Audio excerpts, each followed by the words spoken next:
I have a challenge for some people I admire. James Corbett, G. Edward Griffin, Ron Paul, Catherine Austin Fitts, or any other good journalist, researcher, or economist who can answer this question. How are we supposed to end the Fed? We've heard that term as a mantra for years, end the Fed, but no one seems to have a good way to set about doing that. Of course, the IMF, International Monetary Fund, has given hints of a reset with special drawing rights, the SDR, but that's a worthless basket of unbacked currencies, which would simply make the debt-based and heavily taxed fiat currency a global rather than a national boondoggle. Naturally, the IMF would love to grab a global currency monopoly and be able to control and manipulate the world economies, just as the Fed and world banks are already doing with the Federal Reserve note. China is proposing a world-class currency and alternate payment processing system with some kind of gold backing mechanism, but I do not envision the day when I can use Chinese yuan and renminbi in my day-to-day life and conveniently exchange it for equal value of gold, without taxation or red tape. Then, of course, every United States president and foreign dictator who has ever proposed a hard gold or silver-backed currency or non-debt-based currency has been mysteriously shot, bombed, or hanged into oblivion before his currency could get traction. It always seems to come back to gold and silver, but the idea of using physical gold and silver in our daily transactions raises some questions of how to make that convenient.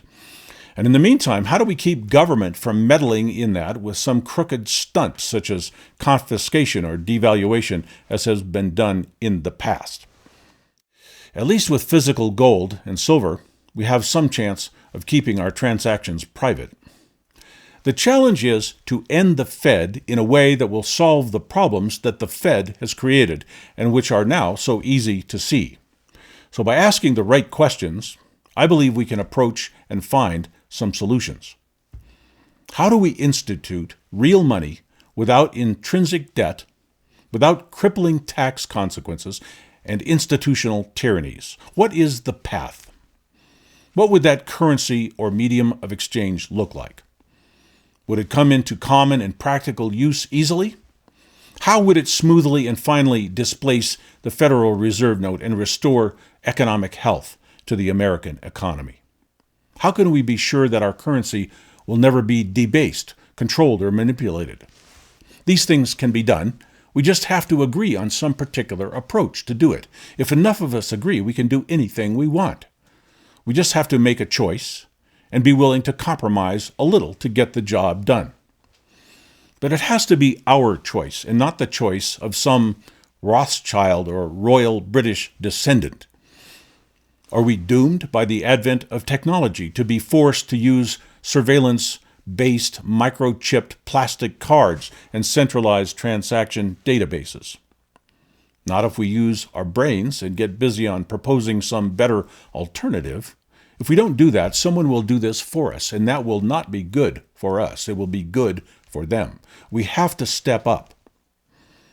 Just ending the Fed would only mean that we have no currency and no assurance of what would happen next, or that it would be any better than what we have now. It would probably be a lot worse. We have to start tabling some decent alternatives and creating the future we want to see. Without the Fed, there is no need for income tax. So that should be the very first and major element of ending the Fed, to end income tax once and for all. It's basically slavery anyway. It should never have been instituted in the first place. The general public did not know that then. We do know that now. And of course, the Federal Reserve System is a Ponzi scheme, where every dollar printed must be paid back with interest, which doesn't exist until you print more money, and then you owe more interest forever and ever and ever. And now we're up to trillions of dollars of debt, and every man and woman and child in the USA owes more than $100,000 each just on that accrued Treasury Department interest on that privately issued, phony, unbacked, debt-based currency they call the Federal Reserve note. Obviously, this so-called debt can never be paid back and should not be paid back. There's nothing that is really owed. It's all just cooked up numbers. But that is the fragile, decayed, and crumbling system we now have. We must act.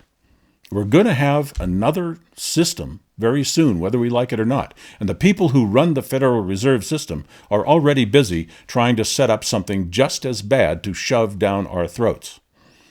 So the key question is, will our monetary system, the next one, be created by the same type of elite banksters and crooked politicians that created the Federal Reserve System? Or are we going to get involved and make it go better this time? The phrase, "end the Fed," itself is not a solution.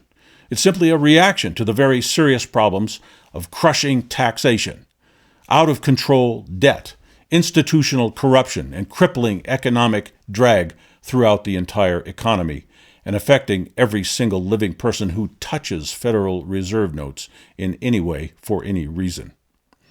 And it's only going to get worse until it ends, and something else takes its place. We are now racing right up to the edge of that cliff.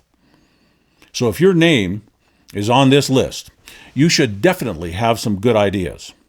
Or if your name is not on this list, then you're definitely invited, if you have any ideas, how we can create a better monetary system. Let's get this on the front burner and move beyond the three-word slogan here.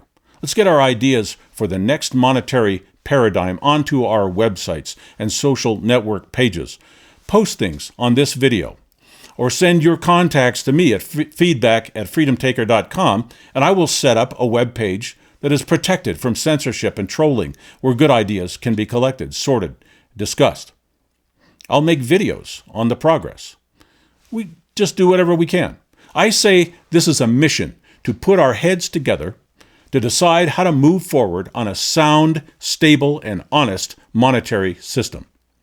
One that we control ourselves and is not controlled and monitored centrally. One that won't fail over time by its own defects. And one that will benefit all of us equally. Let's do it.